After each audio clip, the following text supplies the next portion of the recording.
Selamat pagi kepada Ibu dosen dan teman-teman yang berbahagia.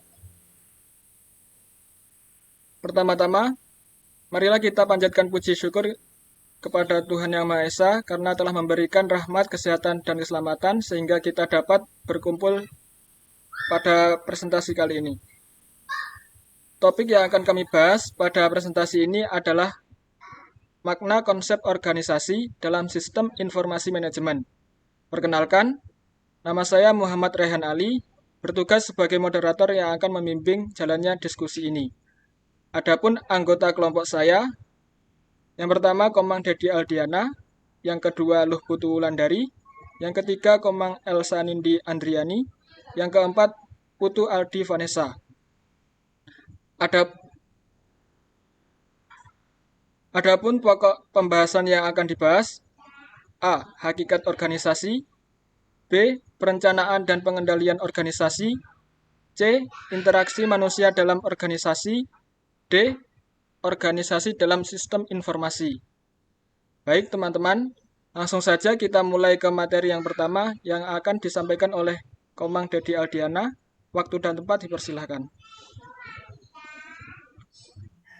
Baik, terima kasih atas kesempatan yang telah diberikan kepada saya. Di sini saya akan menyampaikan materi mengenai hakikat organisasi, yang dimana telah ditampilkan pada PPT pada layar. Hakikat organisasi dibagi menjadi 5 bagian. Yang pertama, ada pengertian organisasi.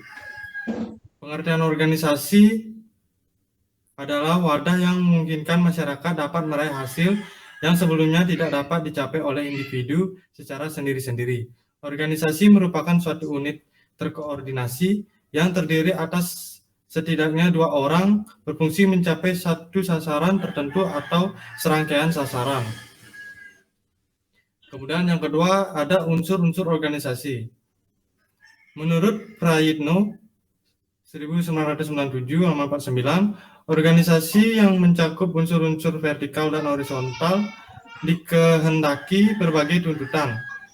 Yang A, menyeluruh, yaitu mencakup unsur-unsur penting baik vertikal maupun horizontal, sehingga mampu sebesar-besarnya memadukan berbagai kebijaksanaan dan pelaksanaannya, serta berbagai sumber yang berguna bagi pelayanan, bimbingan, dan konseling. Yang B, sederhana, sehingga jarak antara penetapan kebijaksanaan dan upaya pelaksanaannya tidak terlalu panjang. Keputusan dapat dengan cepat diambil tetapi dengan pertimbangan yang cermat dan pelaksanaan layanan atau kegiatan bimbingan dan konseling terhindar dari urusan birokrasi yang tidak perlu. Yang C, luas dan terbuka, sehingga mudah menerima masukan dan upaya pengembangan yang berguna bagi pelaksanaan tugas-tugas organisasi yang semuanya itu bermuara pada kepentingan seluruh organisasi atau perusahaan. Dan yang D, menjamin berlangsungnya kerjasama sehingga semua unsur dapat saling menunjang dan semua upaya serta sumber dapat dikoordinasikan demi kelancaran dan keberhasilan pelayanan bimbingan dan konseling untuk kepentingan organisasi atau perusahaan. Dan terakhir yang E, menjamin berlangsungnya pengawasan, penilaian, dan upaya tindak lanjut sehingga perencanaan, pelaksanaan, dan penilaian program bimbingan dan konseling yang berkualitas dapat terus dimantapkan. Kemudian yang ketiga, tujuan organisasi.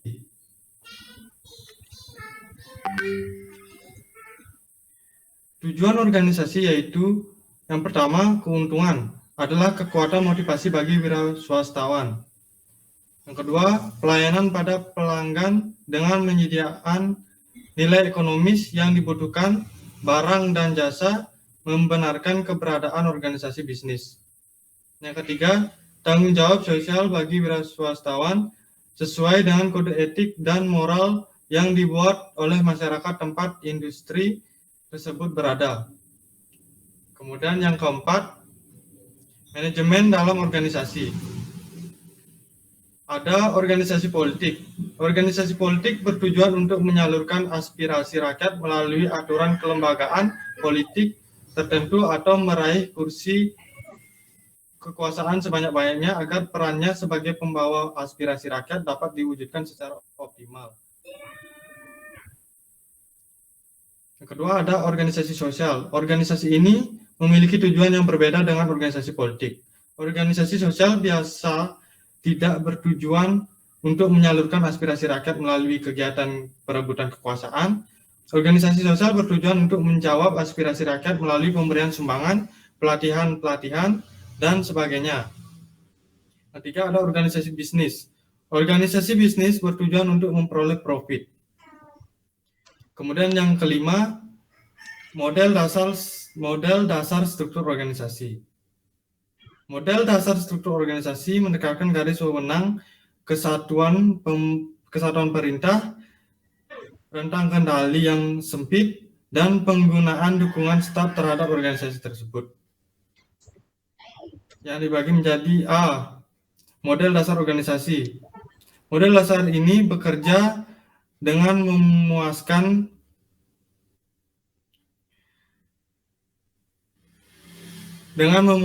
dalam sebagian kasus, tetapi banyak organisasi yang mendapatkan struktur alternatif yang lebih efektif. Yang B, struktur organisasi. Struktur organisasi dapat didefinisikan sebagai mekanisme formal dengan organisasi yang dikelola. Struktur organisasi menunjukkan kerangka dan perwujudan pola tetap hubungan antar fungsi, bagian, atau posisi orang yang menunjukkan kedudukan, tugas wewenang, dan tanggung jawab yang berbeda-beda dalam suatu organisasi. Dan C, bentuk struktur organisasi. Struktur organisasi dapat berbentuk sederhana, birokrasi, atau matriks. Kemudian yang D, faktor-faktor yang menentukan pembentukan struktur organisasi. Dalam perancangan struktur organisasi, Hanuko 2003, halaman 169 sampai 170, memiliki faktor-faktor utama yang menentukannya, yaitu faktor pertama strategi organisasi untuk mencapai tujuannya, yang kedua teknologi yang digunakan, yang ketiga anggota atau karyawan dan orang-orang yang terlibat dalam organisasi, dan yang keempat ukuran organisasi. Baik, sekian materi yang saya dapat sampaikan. Saya kembalikan kepada moderator.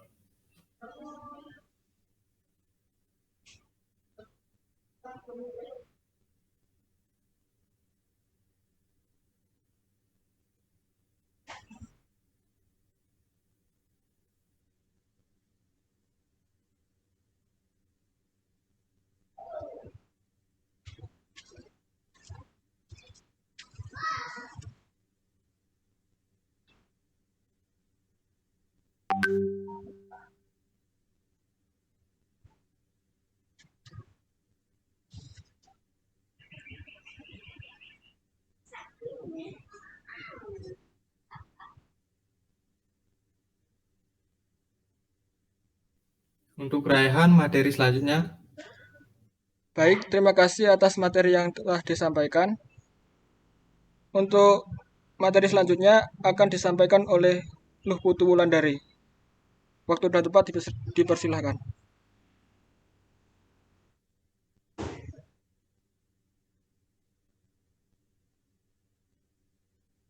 Baik, terima kasih atas kesempatannya. Di sini ada beberapa alasan pentingnya perencanaan terhadap manajemen organisasi, yaitu sebagai berikut. 1. Tujuan menjadi jelas dan terarah. 2. Semua bagian yang ada dalam organisasi akan bekerja ke arah satu tujuan yang sama. Ketiga, menolong mengidentifikasikan berbagai hambatan dan peluang. Yang keempat, membantu pekerjaan menjadi lebih efisien dan efektif. 5. Perencanaan dapat diartikan sebagai aktivitas pengawasan. 6. Perencanaan membantu mengurangi resiko dan ketidakpastian. Proses perencanaan. Sebelum dapat mengorganisasi, memimpin atau mengendalikan, para manajer harus membuat rencana yang memberikan arah pada setiap. Pada tahap perencanaan, manajer menentukan hal-hal yang akan dikerjakan, waktu akan dikerjakan, orang yang akan mengerjakan, dan cara mengerjakannya. G. Hubungan perencanaan dengan fungsi lain. Menurut Arif Wibowo 2008, hubungan perencanaan dengan fungsi lain dapat dijelaskan pertama, organising. Perencanaan menunjukkan cara dan perkiraan cara mengorganisasikan sumber daya organisasi untuk mencapai efektivitas paling tinggi. Kedua, directing. Perencanaan menentukan kombinasi paling baik dari sumber daya yang diperlukan. Ketiga, controlling. Perencanaan dan pengawasan saling berhubungan erat. A. Keberhasilan perencanaan dalam mencapai tujuan. Menurut Arif Wibowo 2008, terdapat cara agar tujuan organisasi dapat terrealisasi antara lain sebagai berikut. Yang pertama, pimpinan dan bawahan organisasi harus bekerja sama merumuskan perencanaan, menentukan tujuan, menentukan tata kerja, dan memilih kegiatan yang akan dilaksanakan demi mendorong tercapainya tujuan organisasi. Yang kedua, dalam tahap pelaksanaan kerja. Ketiga, setelah tujuan terrealisasi. Tujuan evaluasi adalah menemukan kekurangan organisasi dalam pelaksanaan tujuan, mengurangi resiko yang sama untuk tujuan berikutnya dan sebagai bahan pembelajaran. Yang I, tipe, bentuk, dan jenis perencanaan. Arif Wibowo 2008 menjelaskan bahwa tipe perencanaan menurut jangka waktu dapat digolongkan sebagai berikut. Yang pertama, perencanaan jangka panjang adalah rencana yang akan dijalankan oleh seluruh komponen dalam organisasi atau perencanaan yang dibuat dalam rangka mencapai tujuan organisasi secara keseluruhan. Yang kedua, perencanaan jangka menengah adalah rencana yang dijalankan untuk mencapai tujuan jangka menengah dan sebagai dorongan tercapainya tujuan jangka panjang. Yang ketiga, perencanaan jangka pendek adalah rencana yang dijalankan untuk mencapai tujuan pendek dan sebagai dorongan tercapainya tujuan jangka menengah. Bentuk-bentuk perencanaan meliputi sebagai berikut. Yang pertama, rencana global. Yang kedua, rencana strategik atau strategic plan. Yang ketiga, rencana operasional. Adapun jenis perencanaan yaitu sebagai berikut. Yang pertama, perencanaan strategis. Yang kedua, perencanaan taktis. Perencanaan jangka pendek menekankan pada operasi berbagai bagian organisasi yang sedang berjalan. Perencanaan taktis dipusatkan pada apa yang akan dilakukan dalam jangka pendek untuk membantu organisasi mencapai tujuan organisasi jangka panjang yang ditentukan dengan perencanaan strategis. J. Perencanaan dan tingkat manajemen. Tingkatan manajemen dalam waktu perencanaan yaitu sebagai berikut. Yang pertama, manajemen puncak mencapai tanggung jawab utama untuk melihat apakah perencanaan telah dilaksanakan atau tidak akan menggunakan waktu perencanaan lebih banyak dibandingkan dengan manajemen tingkat menengah dan bawah. Kedua, manajemen tingkat menengah menggunakan waktu yang lebih banyak dibandingkan dengan manajemen tingkat bawah. Yang ketiga, manajer tingkat bawah lebih terlibat dalam kegiatan operasional dari organisasi dan mempunyai waktu yang lebih sedikit dalam proses perencanaan. Pendekatan dalam perencanaan. Yang pertama, pendekatan probabilitas tinggi. Yang kedua, pendekatan maksimalisasi. Yang ketiga, pendekatan adaptasi. Perencanaan yang menggunakan pendekatan adaptasi. A. Melihat perubahan organisasional yang tidak dapat dihindari. B. Antisipasi pada perubahan masa depan.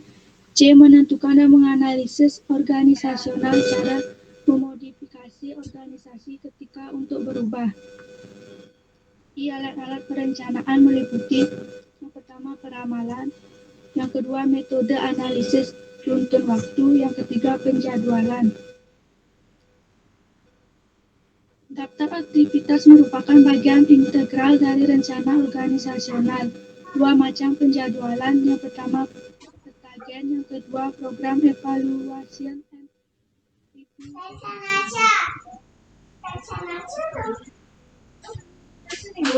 Yang kedua, pengendalian organisasi. Yang pertama, hakikat pengendalian. Pengendalian adalah salah satu proses pengaturan aktivitas organisasi secara sistematis agar konsisten dengan ekspektasi yang terdapat dalam rencana, target, dan standar kerja. Inti Inti dari pengendalian adalah tindakan yang menyesuaikan operasi yang telah ditetapkan. Dasarnya adalah informasi yang dimiliki manajer. Pengendalian antisipatif, yang kedua pengendalian bersama, yang ketiga pengendalian umpan balik. Langkah pengendalian umpan balik yang pertama membentuk standar, mengukur kinerja aktual, yang ketiga membandingkan kinerja dengan standar, yang keempat mengambil tindakan korrektif. Yang D, anggaran dan pengendalian keuangan. Anggaran dan kontrol keuangan tidak hanya memberitahukan apakah organisasi berada pada pijakan keuangan yang sehat, tapi juga bisa menjadi indikator kinerja lainnya. Ada beberapa rasio keuangan yang dapat digunakan manajerial, yaitu yang pertama rasio likuiditas, yang kedua rasio aktivitas, yang ketiga rasio profitabilitas, yang keempat rasio leverage. Penerapan metode pengendalian dalam organisasi. Hitungan pengendalian mencerminkan sikap perusahaan mengenai pentingnya pengendalian sistem organisasi. Metode pengendalian bersama merupakan metode perencanaan dan pengendalian alokasi sumber daya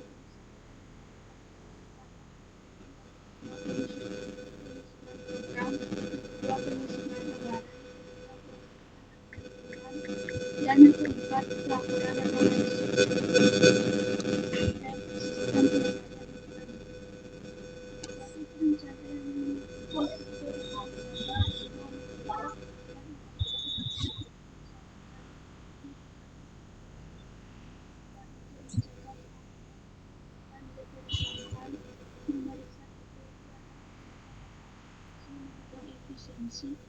Dan mendukung kepatuhan kebijakan manajemen.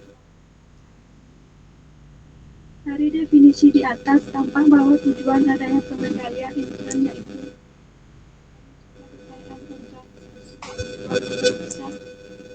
dan kebenaran dan akuntansi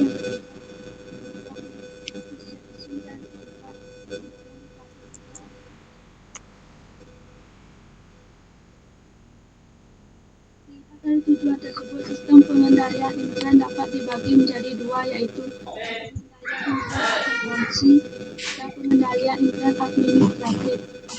Pertama, pengendalian intern akuntansi dibuat untuk mencegah terjadinya inefisiensi yang bertujuan menjaga kekayaan perusahaan dan memeriksa kekurangan data akuntansi. Yang kedua, pengendalian administratif dibuat untuk mendorong dilakukannya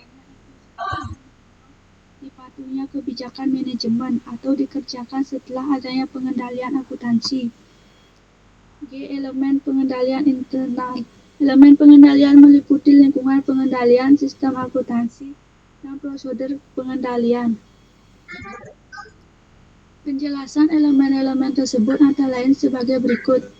Yang pertama, lingkungan pengendalian. Lingkungan pengendalian dari suatu organisasi menekankan bahwa berbagai macam faktor yang secara bersamaan memengaruhi kebijakan dan prosedur pengendalian. Yang A, filosofi dan gaya operasi.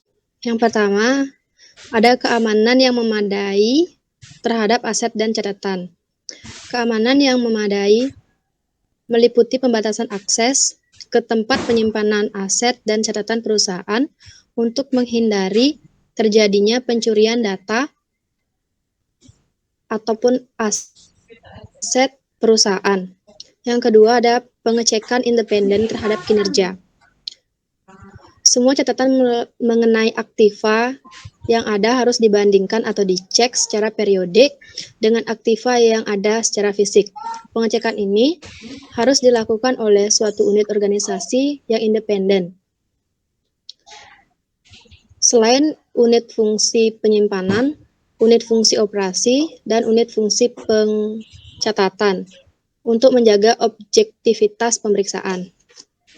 Yang ketiga ada pengendalian internal pada lingkungan pemrosesan data elektronik.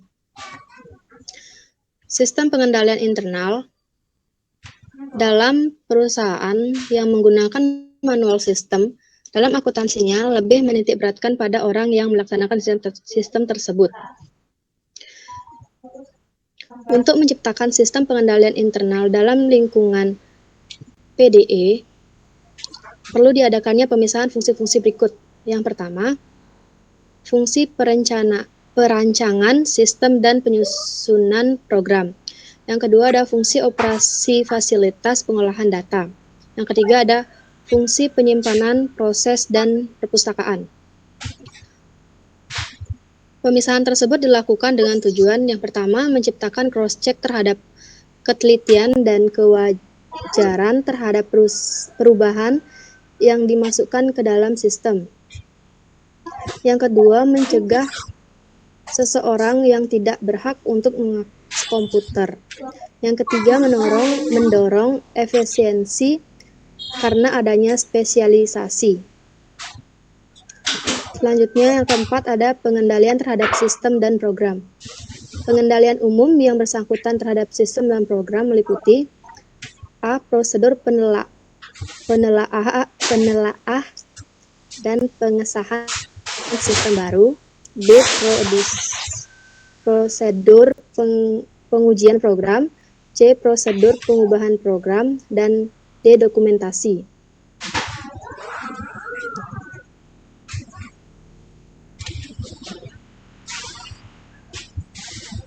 Pengendalian terhadap operasi komputer yaitu sebagai berikut.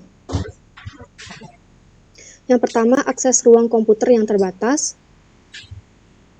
Pembuatan instruksi yang jelas mengenai perubahan data dokumen, sumber. Jadi, password yang digunakan untuk mengatur penggunaan komputer. Pengendalian terhadap arsip data dan program yang disimpan harus dilakukan oleh karyawan perpustakaan. Interaksi manusia sangat penting dalam sebuah organisasi. Dan yang terakhir, motivasi adalah alasan seseorang menjalankan kegiatan. Selanjutnya, saya kembalikan ke moderator.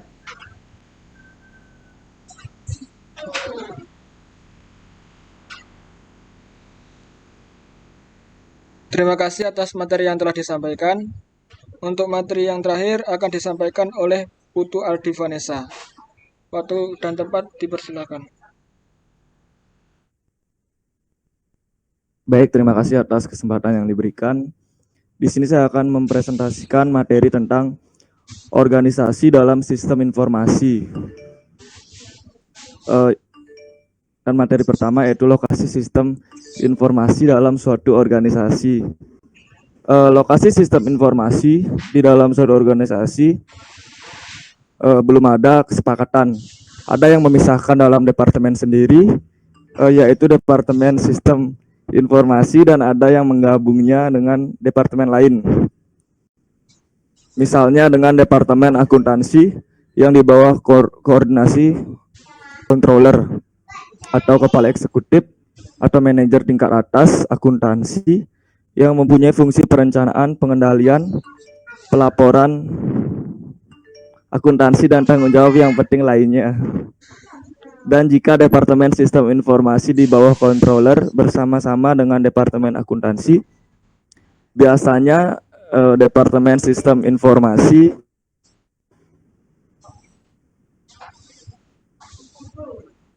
hanya terbatas pada pengolahan data elektronik dengan struktur organisasi tampak sebagai berikut. Pengaturan seperti ini mempunyai beberapa keuntungan sebagai berikut. Yang pertama yaitu perubahan dari sistem manual ke sistem komputer dengan diterapkannya departemen PDE. Tidak terlalu mengejutkan dan mudah diterima karena bukan merupakan akuntansi dan pelaporan keuangan terpusat dengan PDE, sehingga fungsi dari akuntansi yang bertanggung jawab terhadap pengolahan transaksi serta penyediaan informasi keuangan kepada manajer fungsi yang lainnya dan kepada pihak luar lebih efektif. Yang ketiga itu karena keberhasilan aplikasi komputer di dalam kegiatan akuntansi seperti penggajian, piutang dagang, dan pengendalian persediaan merupakan tanggung jawab akuntan, sedangkan akuntan terlibat langsung di dalamnya, dan maka diharapkan pengembangan aplikasi tersebut dapat lebih mengena. Yang terakhir yaitu faktor yang perlu diperhatikan dalam bentuk struktur organisasi. Demikian adalah tentang peranan controller bersangkutan. Dan jika controller benar-benar memahami dan menguasai teknologi. Materi yang kedua yaitu hubungan di antara sistem informasi dengan organisasi. Organisasi berpengaruh terhadap sistem informasi melalui keputusan-keputusan yang dibuat oleh manajer dan karyawan. Manajer membuat keputusan tentang desain sistem. Mereka juga menggunakan teknologi informasi. Manajer akan memutuskan siapa yang akan membuat dan mengoperasikan sistem, dan pada akhirnya memberikan pertimbangan rasional dalam pembuatan sistem. Yang ketiga yaitu materi penerapan sistem informasi dalam manajemen suatu organisasi. Sistem informasi digunakan untuk mendukung operasi-operasi manajemen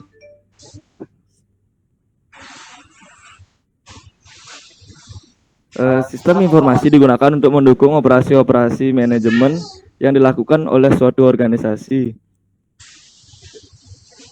di mana operasi-operasi tersebut terdiri atas beberapa tahap, yaitu perencanaan, pengorganisasian, pelaksanaan, dan pengendalian. Tahap yang pertama yaitu tahap perencanaan, merupakan tahap awal dari suatu operasi di dalam manajemen organisasi. Di dalam tahap ini, organisasi tersebut merumuskan segala sesuatu tentang operasi yang akan dilakukannya. Di antaranya nama operasi, jenis operasi, tujuan operasi, metode operasi, dan lain-lain. Yang kedua yaitu tahap pengorganisasian. Di dalam tahap ini, organisasi merencanakan teknik pelaksanaan operasi yang akan dilakukan, pembiayaan, sumber daya yang dibutuhkan, penjadwalan, dan lain-lain. Di dalam beberapa literatur, tahap pengorganisasian ini dimasukkan dalam tahap perencanaan. Yang ketiga yaitu tahap pelaksanaan. Di dalam tahap ini, semua rencana operasi dan pengorganisasian yang telah direncanakan dapat dilaksanakan. Semua kegiatan yang berkaitan dengan pelaksanaan operasi dicatat, disimpan, dan diorganisasikan untuk keperluan evaluasi hasil operasi. Yang keempat yaitu tahap pengendalian. Di dalam tahap ini, kegiatan yang dilakukan adalah melakukan pengawasan terhadap pelaksanaan operasi. Apakah operasi yang berjalan sesuai dengan rencana atau tidak? Sedangkan hasil pelaksanaan operasi dilaporkan untuk keperluan evaluasi dan pengambilan keputusan berikutnya. Peran sistem informasi di dalam mendukung operasi dalam suatu organisasi adalah untuk mencatat, menyimpan, dan mengorganisasikan semua data yang berkaitan dengan operasi tersebut, serta mengolah data tersebut menjadi informasi yang dapat dilaporkan pada pihak-pihak yang membutuhkannya. Selain itu, dalam suatu organisasi terdapat 3 tingkatan manajemen, yaitu manajemen tingkat bawah, tingkat menengah, dan tingkat atas. Manajemen tingkat bawah menangani masalah-masalah transaksi dan membuat laporan rutin. Sistem informasi yang digunakan dalam tingkatan manajemen ini adalah sistem pemrosesan transaksi. Sistem pemrosesan transaksi ini hanya dapat melakukan pencatatan dan penyimpanan transaksi-transaksi yang terjadi, serta saya kembalikan ke moderator.